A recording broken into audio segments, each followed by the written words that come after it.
Tuhan firman-Mu ajaib, kekal meski gunung menghilang. Tiada huruf yang gagal, tak terpatahkan siasat. Hidup seperti-Mu ya Allah, lebih dari emas. Aku bersaksi kitab-Mu, kitab yang suci. Mendengarkan firman-Mu, hibur hati yang luka. Terangilah langkahku kemanapun ku pergi. Biarkanlah firman-Mu berkuasa atasku. Ubahkanku, bebaskanku, ku mau menyenangkan-Mu. Tuhan firman-Mu ajaib, kekal meski gunung. Ubah dan bebaskan aku, mau menyenangkan-Mu. Salam jumpa para pemirsa terkasih, saya menyambut Anda sekalian dimanapun Anda berada dalam episode yang terbaru program studi harian kita Semua Kitab Suci. Kita masih mempelajari Injil Lukas dan kita telah sampai pada pasalnya yang ke-23. Hari ini kita akan belajar dari ayat 1 sampai 32. Buka Alkitab Anda dan buat catatan lalu kirimkan pertanyaan Anda kepada kami. Dengan kasih karunia Tuhan kami akan menjawabnya. Untuk memulai, izinkan saya untuk menyambut tamu kehormatan di studio, hamba Tuhan Yosef Riyad. Selamat datang, Saudara Yosef. Terima kasih, Saudara Riyad. Juga para hadirin di studio, selamat datang. Saudara Yosef, dengan mempelajari pasal 23, kita semakin dekat dengan sisa pencobaan dan kematian di kayu salib. Mohon beritahu kami gambaran tentang sisa poin utama dalam pasal ini. Dalam pasal ini ada 2 atau 3 pencobaan terhadap Kristus. Pengadilan sipil baik di hadapan Pilatus atau Herodes atau Pilatus sekali lagi. Pilatus menjatuhkan hukuman meskipun usahanya adalah untuk mengubah pikiran para pemimpin bangsa. Dia melakukan yang terbaik tetapi gagal. Jadi dia melalui hukuman penyaliban. Jalan menuju salib adalah ide berikutnya. Kemudian kelompok di sekitar salib. Lalu kata-kata dari salib. Dan Kristus mati dan keajaiban terjadi di Golgota. Di akhir pasal ini kita sampai pada penguburan Kristus. Seperti yang kitab suci nubuatkan. Terima kasih Saudara Yosef, saya akan membaca beberapa ayat kemudian kembali untuk bertanya. Lalu bangkitlah seluruh sidang itu dan Yesus dibawa menghadap Pilatus. Di situ mereka mulai menuduh dia, katanya, telah kedapatan oleh kami bahwa orang ini menyesatkan bangsa kami dan melarang membayar pajak kepada Kaisar. Dan tentang dirinya, ia mengatakan bahwa ia adalah Kristus, yaitu Raja. Pilatus bertanya kepadanya, "Engkaukah Raja orang Yahudi?" Jawab Yesus, "Engkau sendiri mengatakannya." Kata Pilatus kepada imam-imam kepala dan seluruh orang banyak itu, "Aku tidak mendapati kesalahan apapun pada orang ini." Tetapi mereka makin kuat mendesak, katanya, "Ia menghasut rakyat dengan ajarannya di seluruh Yudea. Ia mulai di Galilea dan sudah sampai ke sini." Ketika Pilatus mendengar itu, ia bertanya apakah orang itu seorang Galilea. Dan ketika ia tahu bahwa Yesus seorang dari wilayah Herodes, ia mengirim dia menghadap Herodes yang pada waktu itu ada juga di Yerusalem. Pasal sebelumnya diakhiri dengan pernyataan Kristus bahwa dia adalah anak manusia, duduk di sebelah kanan kuasa Allah. Ketika dia ditanya apakah dia adalah anak Allah, dia dengan jelas menjawab, "Engkau sendiri mengatakannya." Mereka berkata, "Kesaksian apa lagi yang kami butuhkan?" Namun jelas di sini bahwa tuduhan itu bersifat politis. Mereka memutuskan untuk mengirim dia kepada Pilatus, gubernur Romawi. Mengapa masalah itu mulai bergerak ke arah Pilatus? Pilatus adalah orang yang memiliki otoritas untuk menyalibkan Kristus. Mereka hanya bisa melempari dia dengan batu seperti yang mereka lakukan terhadap Stefanus, tapi mereka tidak ingin melempari Kristus dengan batu. Mereka tidak ingin dia menghadapi kematian, kecuali kematian salib, karena sebagai orang Yahudi mereka percaya bahwa kematian salib adalah kutukan. Mereka ingin ambil setiap halau kemuliaan dan kebanggaan dari Yesus. Cara terbaik untuk melakukan ini adalah dengan menggantungnya di kayu salib, karena ada tertulis, "Terkutuklah setiap orang yang tergantung pada pohon." Mereka tidak tahu sejak itu salib akan menjadi sesuatu untuk dibanggakan. Rasul Paulus berkata, "Tetapi aku sekali-kali tidak mau bermegah selain dalam salib Tuhan kita, Yesus Kristus." Karena Pilatus tidak peduli banyak tentang tuduhan agama. Dia berkata bahwa dia adalah anak Allah, anak manusia. Tidak masalah baginya. Yang penting adalah orang yang mengatakan bahwa dia adalah seorang raja. Itulah sebabnya tuduhan yang diajukan kepada Pilatus bukanlah seperti yang dinyatakan anak Tuhan atau anak manusia, karena itu tidak berarti apa-apa bagi Pilatus. Tuduhannya adalah menyimpangkan bangsa. Dia membangkitkan orang-orang mengaku sebagai raja dan melarang membayar pajak kepada kaisar. Betapa bohongnya. Apakah mereka tidak malu? Mereka tidak malu. Biasanya orang seperti itu yang hanya peduli pada penampilan luar sama sekali tidak peduli dengan kondisi hati mereka di hadapan Tuhan. Mereka mendengar dia sebelumnya berkata karena itu berikan kepada kaisar apa yang menjadi milik kaisar dan kepada Tuhan yang menjadi milik Tuhan. Saya tidak berpikir mereka bisa lupa karena itu hanya 2 hari Ya. sebelumnya. Benar. Tuduhan ini menyimpangkan bangsa dan tentu saja penghinaan bagi Tuhan. Apa yang Tuhan lakukan terhadap bangsa itu? Apa kebaikan yang ditawarkan kepada bangsa itu? Akibatnya selama 3 tahun, Rasul Petrus mengatakan bahwa ia berjalan mengelilingi sambil berbuat baik. Tuduhan di sini sangat murahan. Mana buktinya? Bagaimana dia muterbalikkan bangsa? Anda katakan dia muterbalikkan bangsa. Bagaimana? Apa yang dia lakukan? Dia menyembuhkan, menyucikan orang kusta, membuka mata orang buta. Ini menyimpang dari sudut pandang mereka karena mereka sesat. Ketika Pilatus tahu bahwa Kristus adalah orang Galilea, dia mengirimnya kepada Herodes. Mohon jelaskan tentang pergi ke Herodes dan pengadilan di hadapan Herodes. Sebenarnya Herodes adalah seseorang yang memalukan. Dia adalah seorang raja tapi tidak bertindak seperti raja. Kita membaca di sini bahwa dia sangat senang untuk melihat Kristus. Apalagi dia sudah lama meminta itu. Dia ingin melihat Kristus. Kristus datang kepadanya. Apa yang dia lakukan ketika Kristus datang kepadanya? Pada akhirnya kita baca bahwa Herodes dengan prajurit yang mempermalukan dia dengan hina. Sebelumnya, dia sangat sedih atas kematian Yohanes Pembaptis. Namun dia memerintahkan pemenggalan kepalanya. Seorang raja yang sedih untuk pembaptis namun membunuhnya dan yang senang melihat Yesus namun mengolok-olok dia. Pria macam apa dia? Berantakan. Berapa banyak orang yang memegang posisi tinggi, tetapi sebenarnya hati mereka jika diteliti busuk sampai ke intinya. Baik, kata-kata ini sangat melukai perasaan Herodes dengan prajuritnya memperlakukan dia dengan penghinaan. Tetapi pada hari itu juga Pilatus dan Herodes menjadi teman satu sama lain. Salib Kristus menyatukan musuh-musuh itu dalam satu strategi, yaitu membunuh Kristus. Dari dulu Anda menemukan orang-orang yang berlawanan. Ketika mereka mendiskusikan sesuatu, mereka mungkin tidak setuju. Tetapi ketika datang ke salib Kristus, mereka setuju bersama bahwa mereka menolak salib dan disalibkan. Terima kasih Saudara Yosef, kita rehat sejenak dan kembali untuk menjawab pertanyaan hadirin.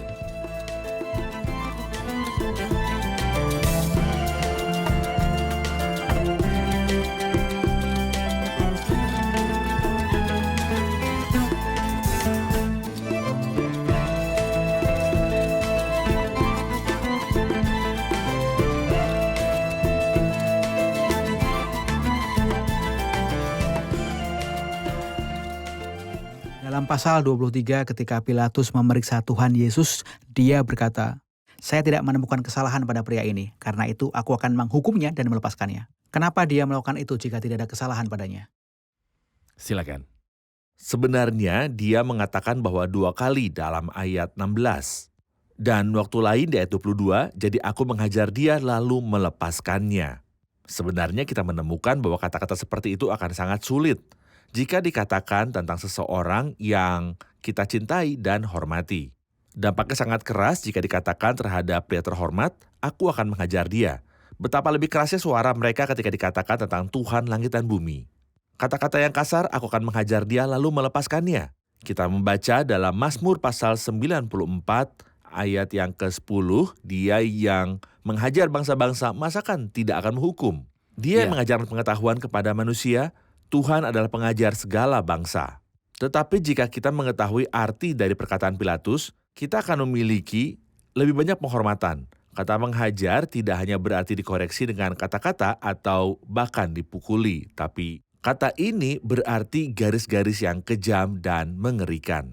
Menggunakan cambuk kulit dari potongan tulang dan potongan timah dilekatkan. Cambuk seperti itu ketika mereka memukul bagian belakang orang yang dicambuk, terkadang dapat menyebabkan kematian karena sakit dan penderitaan yang ditimbulkannya. Jadi aku akan menghajar dia lalu melepaskannya. Saya tidak ingin mengatakan sayangnya, tetapi bangsa yang jahat itu tidak menerima ini. Mereka berkata, "Tidak, ini tidak cukup. Kami ingin dia disalibkan." Saudara Yosef, Roh Kudus berarti pengulangan frasa, aku tidak mendapati kesalahan apapun pada orang ini. Ya. Untuk pertama kalinya dia berdiri di depan Pilatus dan juga untuk kedua kalinya, aku tidak Ya. mendapati kesalahan apapun pada orang ini. Ya, Kata-kata ini diulang. Kata-kata ini diulang setelah pencobaan, aku tidak menemukan kesalahan apapun. Namun Kristus disalibkan. ya. Maukah Anda mengomentari poin ini, mengapa perlu untuk menunjukkan ketidakbersalahan Yesus di depan salib? Ketika Anda membaca Injil Yohanes pasal 18 dan 19, Anda akan menemukan bahwa Pilatus mencoba membuat kompromi untuk menemukan jalan tengah. Jadi dia mengatakan kepada saya, hukuman saya adalah bahwa dia bersalah dan layak untuk disalibkan. Namun seperti kebiasaan, saya membersihkan Anda seorang tahanan di pesta itu. Jadi saya akan melepaskan dia kepada Anda sebagai hadiah. Dengan cara ini, Pilatus berpikir bahwa Yesus akan berutang padanya. Tidak akan terjadi, tentu saja. Jika dia dihukum untuk disalibkan, dan orang-orang adalah orangnya yang meminta agar dia dibebaskan, dia akan berhutang hidupnya kepada mereka. Sayangnya bangsa jahat ini dan para pemimpin jahatnya tidak menerima sekali lagi. Jadi, Pilatus wajib mengucapkan kalimat paling aneh dalam sejarah. Aku tidak bersalah terhadap darah orang ini, dan dia mencuci tangannya dan menyerahkan dia untuk disalibkan. Saya katakan, Anda mengaku tidak bersalah, namun Anda menghukum mati seorang pria yang Anda akui adil. Anda menghukum dia dengan jenis kematian yang paling mengerikan, yaitu kematian di kayu salib. Katakan padaku, siapa yang bersalah?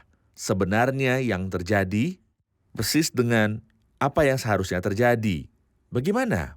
Kristus seharusnya dinyatakan tidak bersalah dan diserahkan untuk disalibkan. Hal ini karena pada Paskah, lampu harus tanpa cacat. Benar. Harus anak domba yang tidak bercacat dan tidak bercela seperti yang dikatakan oleh Rasul Petrus. Ia telah dipilih sebelum dunia dijadikan. Maka anak domba yang tidak bercela inilah yang harus disalibkan menggantikan jutaan orang yang ditebus. Tujuan manusia di balik pencobaan adalah untuk membuktikan bahwa Kristus bersalah. Ya, Kehendak surga bagaimanapun adalah untuk menunjukkan bahwa Kristus tidak bersalah. Sehingga Ya. dia bisa jadi anak domba Paskah yang sesungguhnya. ya. Baik, terima kasih. Sekarang ayat-ayat berikut mulai dari ayat 16 berbunyi, karena itu aku akan menghajar dia dan melepaskan dia. Karena itu perlu baginya untuk melepaskan satu untuk mereka di perjamuan itu. Tetapi mereka berteriak bersama-sama, enyahkanlah dia, lepaskanlah Barabas bagi kami. Barabas ini dimasukkan ke dalam penjara berhubung dengan suatu pemberontakan yang telah terjadi di dalam kota dan karena pembunuhan.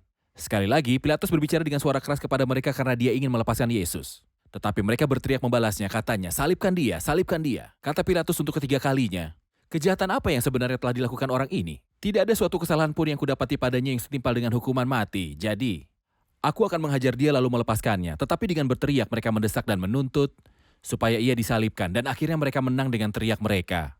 Lalu Pilatus memutuskan supaya tuntutan mereka dikabulkan dan ia melepaskan orang yang dimasukkan ke dalam penjara karena pemberontakan dan pembunuhan itu. Sesuai tuntutan mereka, tetapi Yesus diserahkannya kepada mereka untuk diperlakukan semau-maunya. Pertanyaan saya, Yesus atau Barabas? Dan semua orang memilih Barabas, yang dipenjara karena pemberontakan dan pembunuhan dan menuntut agar Kristus disalibkan. Mohon komentar Anda. Banyak orang percaya bahwa suara rakyat adalah suara Tuhan.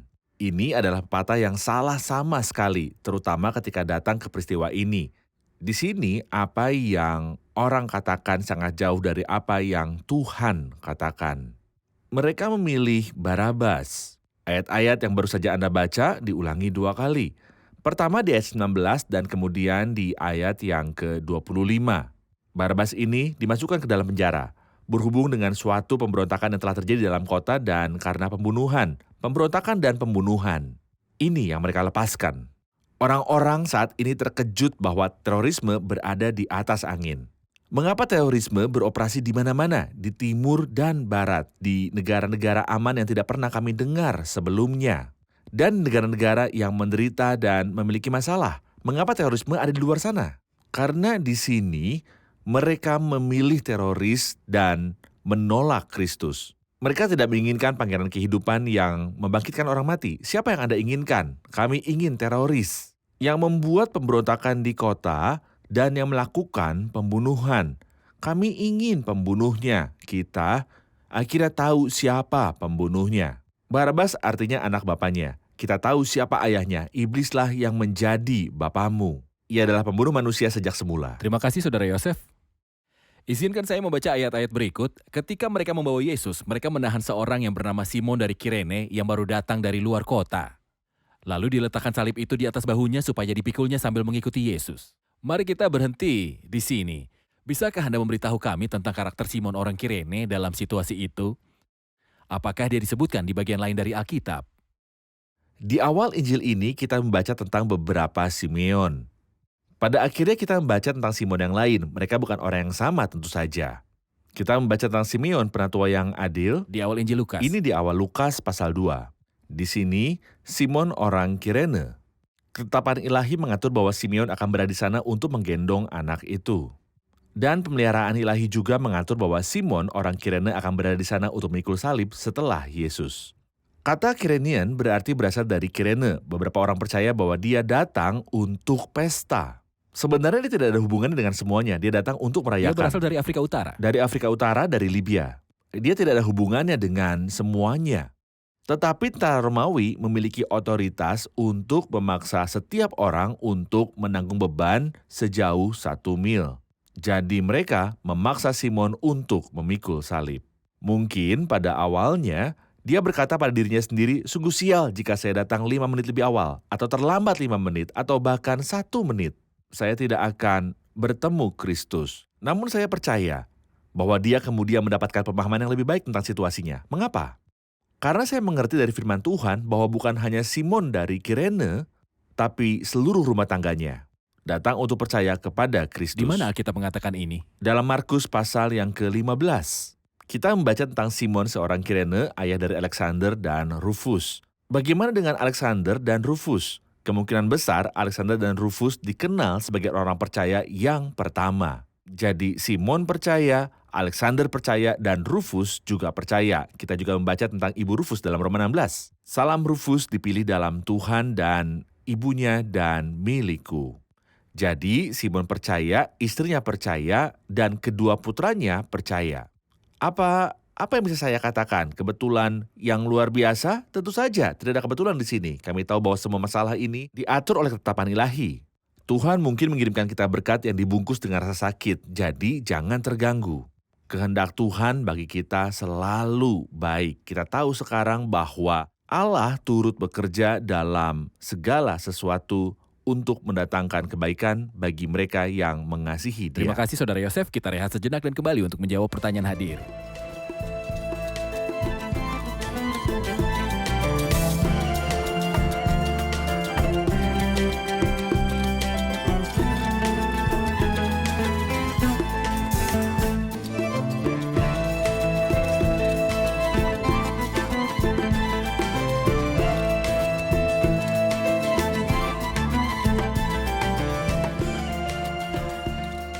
Ayat 29, sebab sesungguhnya akan datang waktunya mereka akan berkata, berbahagialah orang yang mandul, rahim yang tak pernah, yang tidak pernah melahirkan. Hari-hari apakah yang Tuhan Yesus bicarakan di sini? Silakan. Jelas bahwa dia berbicara tentang hari-hari yang sudah dekat. Tidak jauh. Mengapa demikian? Karena dia berpaling kepada putri-putri Yerusalem dan berkata, putri-putri Yerusalem jangan menangis karena aku, tetapi menangislah untuk dirimu sendiri dan untuk anak-anakmu. Putri-putri ini yang menangisi Kristus hari-hari ini akan datang. Selama mereka masih hidup, sementara mereka dan anak-anaknya masih hidup. Jangan menangis karena aku, tapi menangislah untuk dirimu sendiri dan untuk anak-anakmu. Anehnya, di negara seperti Israel, di mana mereka dipuji jika memiliki banyak anak dan panjang umur, mereka akan berharap bahwa mereka mandul, atau bahwa mereka dikubur hidup-hidup. Mereka akan berkata, berbahagialah yang mandul, yang mengandung. Diberkati dan kemudian mereka akan berkata, gunung menimpa kita. Jadi, di sini dia berbicara tentang peristiwa yang akan datang. Segera kita tahu bahwa setelah 40 tahun dari kejadian ini, Titus dari Roma pada tahun 70 Masehi dan melakukan hal-hal yang mengerikan di Yerusalem dan penduduknya. Apa yang Josephus tulis tentang apa yang terjadi pada hari-hari itu mengerikan. Hal yang sangat mengerikan terjadi. Saya pikir apa yang kita miliki di sini hanyalah satu gambaran, karena sekali lagi kita akan membaca kata-kata Yang sama dalam kitab Wahyu, ini terjadi pada tahun 70 Masehi di masa lalu dan itu akan terjadi lagi di masa depan dalam kesesaran besar. Terima kasih Saudara Yosef. Kelanjutan dari poin yang sama, ayat 30 berbunyi, "Maka orang akan mulai berkata kepada gunung-gunung, runtuhlah menimpa kami, dan kepada bukit-bukit timbunilah kami. Sebab jikalau orang berbuat demikian dengan kayu hidup, apakah yang akan terjadi dengan kayu kering?" Mohon komentari ayat ini. Apa yang dimaksud dengan kayu hidup dan kayu kering? Kayu hidup adalah singkatan dari pribadi Kristus, yang mereka akui tidak bersalah di dalam Dia. Jadi, apa yang akan terjadi pada suatu bangsa yang tidak memiliki apa-apa selain kesalahan? Suatu bangsa segala sesuatu yang dilakukan adalah kejahatan. Mereka dengan semua kejahatan dalamnya tidak bisa menemukan kesalahan pada orang ini. Gubernur yang mengadili dia 6 kali juga tidak menemukan kesalahan padanya. Namun mereka melakukan hal yang mengerikan itu padanya. Mereka melakukan hal ini pada kayu kering, yaitu Kristus, yang menurut Mazmur 1, pohon yang ditanam di tepi aliran Dia air, juga akarnya. yang tumbuh di hadapannya sebagai tanaman lunak dan sebagai akar dari tanah kering. Jadi, jika mereka melakukannya pada tanaman lembut yang penuh kehidupan ini, apa yang akan mereka lakukan pada kayu kering itu? Gambaran untuk orang Israel. Saya pikir kita membaca tentang ini di Yesaya 20 ayat yang ke-47. Dan juga dalam Yesaya 56. Kayu kering adalah orang Israel. Baik, terima kasih. Apakah ini tentang penghakiman yang akan menimpa Israel dan menghancurkannya menjadi kayu kering? Seperti yang sudah saya katakan, ini terjadi di masa lalu. Dan itu juga akan terjadi di masa depan. Di masa lalu itu terjadi pada tahun 70 Masehi di tangan Titus, orang Romawi. Di masa depan, itu akan terjadi di tangan Raja Utara yang akan melakukan hal-hal buruk kepada bangsa ini. Dan ada juga digiring 2 orang lain, yaitu 2 penjahat untuk dihukum mati bersama-sama dengan dia. Apakah itu kebetulan membawa 2 penjahat? Apakah kebetulan menyelipkan 2 penjahat bersamanya? Mohon beritahu kami, apakah Kristus berada di antara 2 penjahat dinubuatkan oleh kitab suci? Yang benar-benar menarik perhatian saya, saudara ayat, adalah mereka membawa 2 untuk menempatkan Kristus di tengah. Anda ingin membawa 2 orang? Oke, tetapi tuduhan mereka benar-benar berbeda. Dari tuduhan palsumu terhadap Kristus, dia tidak melakukan kesalahan apapun, tuduhan yang berbeda. Jadi keduanya seharusnya sendiri dan Kristus sendiri. Adapun kitab suci, Alkitab mengatakan, karena ia terhitung di antara pemberontak-pemberontak. Dalam Markus 15 ketika dia menyebutkan ini, dia berkata, jadi genaplah kitab suci yang mengatakan, dan dia terhitung bersama orang-orang yang melampaui batas. Kristus ada di tengah. Mereka yang menonton mungkin berpikir bahwa ketiganya memiliki tuduhan yang sama. Tetapi saya mengatakan bahwa Kristus dengan kelahirannya, sejarah yang terbagi, dan dengan kematiannya dia membagi manusia. Dengan kelahiran Kristus, kita datang untuk memiliki setelah dan sebelum Masehi. Ketika Kristus disalibkan di tengah-tengah antara 2 pelanggar, satu diselamatkan dan yang lainnya binasa. Begitu juga halnya dengan semua orang. Mereka harus mendefinisikan sikap mereka terhadap tersalib ini. Apakah Anda mengakui bahwa dialah yang maha benar, dia yang mati menggantikan Anda? Apakah Anda mengakui bahwa Andalah yang pantas mati dan juga pantas mendapatkan neraka? Dia yang mengakui ini diselamatkan seperti pencuri yang bertobat. Dia yang menyangkal dan berpaling dengan bangga, akan binasa seperti pencuri yang binasa. Baik, di akhir episode ini saya ingin bertanya tentang salib. Mengapa Kristus harus mati di kayu salib? Diketahui bahwa rajam adalah hukuman mati yang digunakan oleh orang-orang Yahudi. Mereka bisa saja memerintahkannya untuk dipenggal dengan pedang. Dia bisa saja mati dengan dilempari batu atau dengan cara yang lain. Mengapa harus di kayu salib? Ada banyak alasan. Yang paling jelas adalah bahwa kitab suci dapat digenapi. Kitab suci di Mazmur 22 ayat 16 mengatakan mereka menusuk tanganku dan kakiku. Kemudian ini seharusnya terjadi. Tidak hanya itu, Kristus juga berkata, tidak seorang pun mengambilnya daripadaku, melainkan aku memberikannya menurut kehendakku sendiri. Aku berkuasa memberikannya dan berkuasa mengambilnya kembali. Jika mereka memenggal kepalanya seperti yang mereka lakukan dengan Yohanes Pembaptis atau dengan Rasul Paulus, kemudian ini akan berarti bahwa mereka lah yang mengambil nyawanya. Tetapi Kristus berkata tidak. Jika mereka melemparnya dengan batu, ini berarti bahwa mereka lah yang mengambil nyawanya. Dan Kristus berkata tidak. Namun ketika dia digantung di kayu salib, ketika kita sampai pada peristiwa salib, kita akan membaca sebuah frase penting. Dan Yesus berteriak dengan suara yang keras, dan karenanya dia mati. Tidak, tetapi dengan suara nyaring, seolah-olah dia pergi ke kematian dengan kehendak bebasnya sendiri. Saya ingat di sini sebuah pepatah oleh seorang uskup Inggris bernama Ryle. Dia mengatakan, siapa di antara kita pergi tidur dengan kehendak bebasnya sendiri seperti yang dilakukan Kristus ketika mati. Dan siapa yang keluar dari kamar dengan kehendak bebasnya sendiri, seperti Kristus pergi dari kehidupan. Ya, dia memiliki wewenang untuk melakukannya. Ketika kita sampai pada kebangkitan, dia memiliki otoritas untuk mengambil kehidupan kembali. Baik, terima kasih Saudara Yosef. Kita telah di akhir episode. Mari rangkum bersama para hadirin. Apa yang telah Anda pelajari? Kita telah melihat bagaimana pemeliharaan ilahi mengatur Simon, seorang Kirene. Meskipun bukan dari Yerusalem, akan ada di sana pada saat penyaliban untuk memikul salib. Kita juga belajar bahwa setelah itu dia dan seluruh keluarganya menjadi percaya kepada Tuhan. Kami juga membaca bahwa dia adalah ayah Alexander dan Rufus. Kita bisa menerima berkat yang mungkin terbungkus oleh rasa sakit dan tidak ada kebetulan bagi Tuhan. Hari ini kami juga belajar bahwa Kristus seharusnya mati di kayu salib, sehingga kitab suci dapat digenapi dan juga karena Kristus sendiri memiliki wewenang untuk menyerahkan nyawanya dan mengambilnya kembali. Jadi tidak mungkin dia akan mati dengan cara lain seperti pedang karena dengan cara itu nyawanya akan diambil darinya. Ya, diambil darinya, namun dia sendiri yang akan meletakkannya. Hal yang indah adalah bahwa Kristus melalui kelahirannya membagi sejarah sebelum dan sudah Masehi. Lewat kematiannya, dia membagi manusia pencuri diselamatkan dan pencuri binasa. Terima kasih, Tuhan memberkati.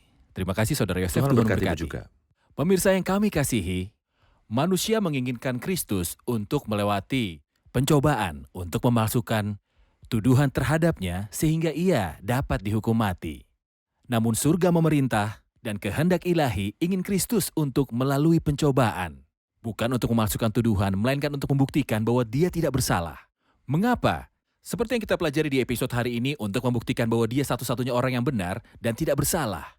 Sehingga kematiannya di kayu salib tidak layak untuk digantikan dan Tuhan menimpakan kepadanya pelanggaran kita semua. Anak domba Paskah haruslah anak domba yang tidak bercacat, jantan dari tahun pertama. Semua pencobaan membuktikan bahwa dia tidak bercacat, tanpa dosa dan tanpa kesalahan. Namun mengapa Kristus mati? Tuhan telah menimpakan kepadanya kesalahan kita semua. Pemirsa terkasih, jika bukan karena kebenaran Kristus, jika bukan karena kompetensi Kristus, jika bukan karena kemanusiaannya yang sempurna, kematian Kristus di kayu salib tidak akan menjadi pengganti, penebus, pengorbanan yang sempurna. Tetapi kemanusiaannya yang sempurna menuntun pada pekerjaannya yang sempurna di kayu salib. Saya bermegah dalam kehidupan Kristus dan dalam kematian Kristus. Di dalamnya ada keselamatan yang tidak ada pada orang lain. Pemirsa terkasih, sampai jumpa di episode selanjutnya. Tuhan menyertai.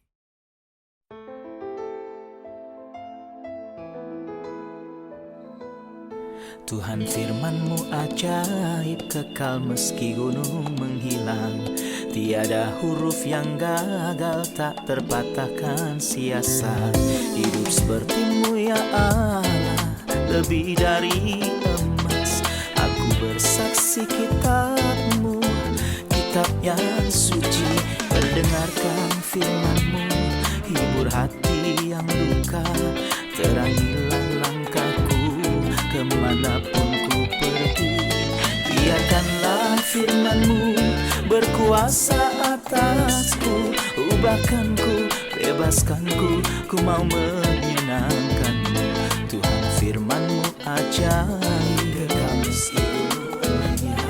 Ubah dan bebaskan aku.